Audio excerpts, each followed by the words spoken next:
3h17, sexta-feira é dia do quadro Seu Direito. Dr. Marcelo Pellegrini, advogado especialista em direito público e eleitoral, está aqui com a gente nos estúdios. Boa tarde, doutor Marcelo, bem-vindo mais uma vez. Boa tarde, Guarizo, boa tarde, Taylan, prazer aqui estar com vocês. Vamos falar de um assunto que já foi citado aqui algumas vezes no quadro Seu Direito, mas que está voltando à tona não com o ator principal, Sérgio Moro, que hoje é senador, né? Mas o Conselho Nacional de Justiça determinou que desembargadores afastados por atuação na Lava Jato voltem à atividade. Todo mundo acusa daqui para lá, doutor Marcelo. E você já citou algumas vezes aqui que realmente houve algumas inconstâncias jurídicas na operação, né? Mas agora apaga tudo, volta para o lugar, porque quem estava condenado não está mais. Como é que fica essa situação? É verdade, Guarizo, mas aí nós estamos falando de uma investigação disciplinar, né? Então, já haviam sido afastados juízes que retornaram ao cargo anteriormente, neste ano, e desembargadores que agora retornam ao cargo, né? O mesmo CNJ que os afastou por 90 dias para instruir o processo, ouvir testemunhas, fazer correções nas varas e nos tribunais, fazer uma checagem de votos, agora devolve para a função judicante. É o CNJ que tem essa poderio. Não se trata de você investigar se a decisão está correta ou incorreta. Se trata de investigar se aquele magistrado seguiu ou não seguiu todos os preceitos da lei orgânica da magistratura. Quando voltam ao trabalho, então, é que seguiram? Não, porque o processo continua. Ele teve um afastamento preliminar por um tempo, eu acho que são 90 dias. Houve a investigação disciplinar, colheram-se as provas, devolvem-se aos cargos e depois o CNJ vai julgá-los no mérito, e aí sim você tem desde a absolvição, evidentemente, até a advertência, a suspensão por um período de afastamento e, no máximo, em tese, a pena mais grave seria a aposentadoria compulsória. Agora, uma vez que essa investigação continua ainda, doutor, isso não deve atrapalhar de alguma forma a apuração aí dos fatos? Como fica essa questão? O CNJ disse exatamente isso, que estava trazendo de volta os desembargadores porque já tinha sido feita a investigação. Eles não interferiram no processo de colheita de depoimentos, de visitas e correções nas suas varas de trabalho e que, portanto, o material para instruir, para se apurar e para se julgar já estava colhido. Olha, e tem até a ver, eu estou vendo aqui na decisão, que a calamidade pública no Rio Grande do Sul teve influência, porque a sede lá do TRF4 em Porto Exato. Alegre, que foi até que aumentou a pena do hoje presidente Lula, né, depois que ele foi enviado de Curitiba para lá. Então, como eles não atuam lá, então não estão podendo atuar por causa da tragédia, isso aí também é um... Não posso dizer que é um atenuante, eu não sei se é essa a palavra, querer falar termo jurídico para advogado é complicado, né? Mas que isso teria, então, feito com que a decisão acontecesse por causa da tragédia também. Eu li e realmente há um fundamento na decisão do relator no sentido de que, como teve a tragédia, o TRF está interditado, eles vão trabalhar em home office e, portanto, né, não teria aí um risco para contaminar o procedimento de investigação disciplinar. Bom, doutor, agora eu vou perguntar de uma outra história que até comentei com o Guarizo aqui nos bastidores, parece até trama aí de filme, né, de ficção, mas a fraude nas Americanas, uma fraude bilionária aí que chega a 25 bilhões de reais, pelo que foi investigado até agora, com 2 protagonistas aí dessa história, um deles foragido, né, doutor? Uma delas foi né, que é a diretora, né? Ana Cristina Ramos Saicali.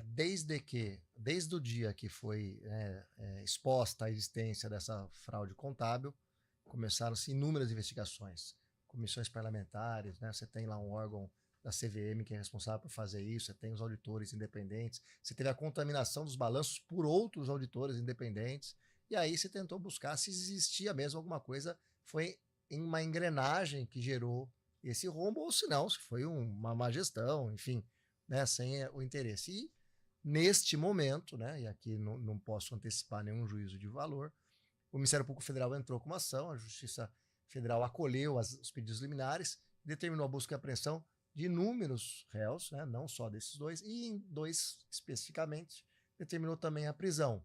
E eles estavam fora do país. um na Espanha, que me parece que foi Foi preso agora há hoje, pouco, e a advogada ela está em Portugal, salvo o melhor juízo, e eu Isso. não sei como é que está o desdobramento desse pedido de prisão. Foram lançados os nomes na Interpol, então se eles se movimentarem em países, eles podem ser presos também, daqueles que participam, né, da Interpol, e depois nós vamos ter a discussão das extradições, que é uma outra discussão jurídica para se defender lá na frente. Cada caso é um caso, porque, por exemplo, quando tem algum brasileiro condenado fora do país, uma lei brasileira não permite que se extradite o cidadão brasileiro. Isso. Agora, do cidadão, a gente vai entrar no direito penal também, né? Que não é o direito público exatamente, mas, por exemplo, o caso do Daniel Alves, ele ficou preso na Espanha. O Robinho, condenado na Itália, foi preso no Brasil. Agora, nesse caso, né, que a justiça brasileira ela pede a prisão dessas pessoas por um atentado, né? Atentado não é a palavra, mas por um desfalque, né, no erário público e privado, a pessoa está fora do país. Tem que ser cada caso analisado individualmente, doutor Marcelo. Exatamente, Guarizo. O direito é uma máxima, né? Cada caso é um caso. Evidentemente que existem as teses jurídicas que se aplicam para uma multiplicidade de processos, mas quando a gente trata de direito penal, de extradição, a gente tem que olhar com certeza caso a caso. No caso do Daniel Alves, por exemplo, ele era um brasileiro que cometeu um crime na Espanha e foi apenado, preso na Espanha. Completamente diferente deste outro caso, em que o crime foi cometido em tese no Brasil e ele foi preso lá na Espanha. E aí sim, o que você falou também é verdade. Os tribunais, o nosso tribunal, a nossa Suprema Corte, ela não extradita brasileiro nato para cumprimento. Então, se fosse ao contrário, veja só, se em regra, se o Daniel Alves já tivesse saído da Espanha e quando saiu o mandado de prisão dele na Espanha já estivesse no Brasil, ele teria essa defesa na extradição dele. Não é esse pedido. Agora, o Brasil vai tentar extraditar o brasileiro que foi preso lá em Madrid. E ele tem a nacionalidade espanhola também. Regra geral, a Espanha também não cede os seus natos. Mas eu acho que ele é naturalizado e há pouco tempo. E aí me parece que são exceções que permitem, em tese, a procedência, o acolhimento da extradição que o Brasil requerer na Espanha para que esse brasileiro retorne para cumprir, para responder ao processo e, se for condenado, cumprir a pena no Brasil. O Robinho já é um outro paradigma, foi uma mudança completa de jurisprudência. Tá? Não se admitia o trânsito julgado de uma sentença fora do Brasil ser cumprida no Brasil. Há um tratado que ainda foi signatário, mas ele não está em plena vigência no país e, pela primeira vez, a Corte entendeu que isso é possível de se fazer. Agora, doutor, uma outra dúvida aí que acho que a gente pode levantar com essa história, a própria Americana se diz vítima, né, já que houve uma mudança aí de grupo, né, de propriedade, se diz vítima de uma fraude de resultados. Essa fraude impulsionava o valor de ação, né, da Americanas no mercado. E as pessoas que compraram ações, por exemplo, e o valor aí era um valor fraudulento também, porque esse valor alto de mercado era resultado dessa fraude, né? Duas coisas, órgãos regulatórios não notaram isso, não viram isso, né, por tanto tempo, e quem comprou essas ações consegue, de alguma forma, se tiver prejuízo, reaver? Quais são os direitos também dessas pessoas? Então, eu vou tentar responder as suas perguntas de uma forma cronológica. Primeiro, ela se coloca, né, os grandes investidores da Americanas, né, os controladores, se colocam como vítimas de uma política de um conselho de administração e de uma diretoria que teria feito lá uma fraude contábil. Bom, essa é a acusação, não estou defendendo se essa tese é válida ou não é válida. Sim. Segundo, você tem muita razão na sua segunda colocação. Todos os balanços são auditados, publicados, tanto os majoritários quanto os minoritários podem revê-los, e a CVM, que é um órgão federal, tem a obrigação de fiscalizar também esses atos societários. E ninguém, nem os auditores externos, nem os acionistas, nem a CVM notaram esse rombo até chegar nesse tamanho que chegou.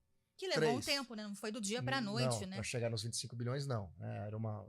Se eu não me engano, era uma operação que ela pegava dinheiro em banco para pagar fornecedor de forma adiantada, e a ideia era você pagar mais barato o fornecedor com dinheiro à vista, você tinha o juro lá do outro lado que compensava, só que você não dava baixa no crédito que você ia receber lá do seu fornecedor, né? Então você escondia o rombo que ele ia aumentando, eu não, né, sucessivamente. Não é minha praia de atuação, então eu não sei entrar em maiores detalhes. E por isso que a sua terceira questão eu não sei responder, né? Eu não sei como ficariam os acionistas, sejam eles majoritários ou minoritários, neste momento.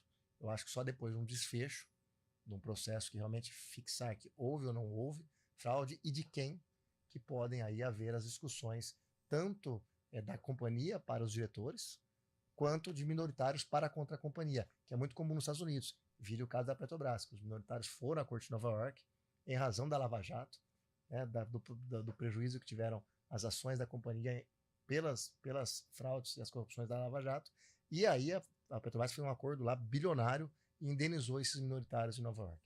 Agora eu vou fazer uma pergunta da sua área, que é do direito público. Quando tem essas questões de pedir extradição ou não, pode ter também conversa, diálogos entre governos para que isso aconteça, dependendo das decisões da justiça, ou elas seriam diplomáticas e não podem se sobrepor ao direito?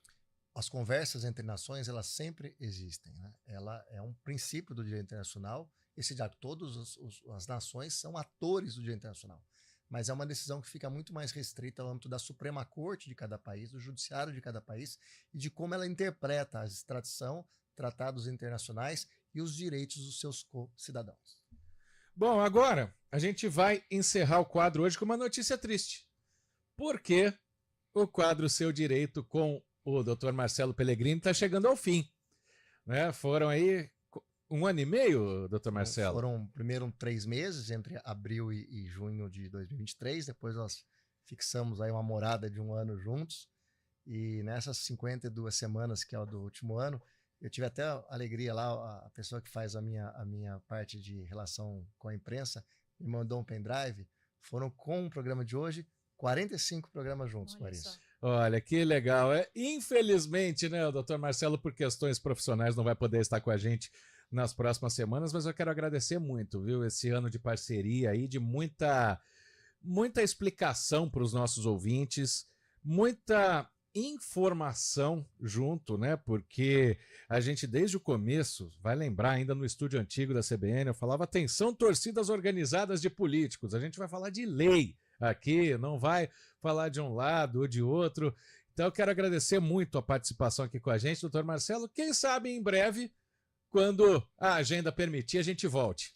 Olha, Guarizo, a alegria é minha, né? Eu tenho que agradecer a CBN pelo convite de poder participar, a minha relação com a direção, com os âncoras, né? Em alguns momentos a gente troca também o bate-papo com a pessoa que faz a interface. Eu acho que foi uma experiência para mim muito feliz, muito exitosa, muito alegre. Espero que eu possa ter atendido tanto as expectativas da CBN enquanto imprensa, quanto dos nossos ouvintes, de poder explicar um pouco, né, transportar o juridiquês para o português em algumas situações que são difíceis até para nós, operadores de direito. Perfeito. Muito obrigado. Muito obrigada, doutor. Espero que a gente se reencontre, né, novamente em breve aqui na CBN. Nossa interação foi mais curta, né, há menos tempo, mas sempre um prazer te receber aqui. Muito obrigado. Eu fico muito feliz aí com o retorno de vocês. Tenho agora uma obrigação profissional que me impede aqui de participar dos quadros por um período, e é bom que seja assim.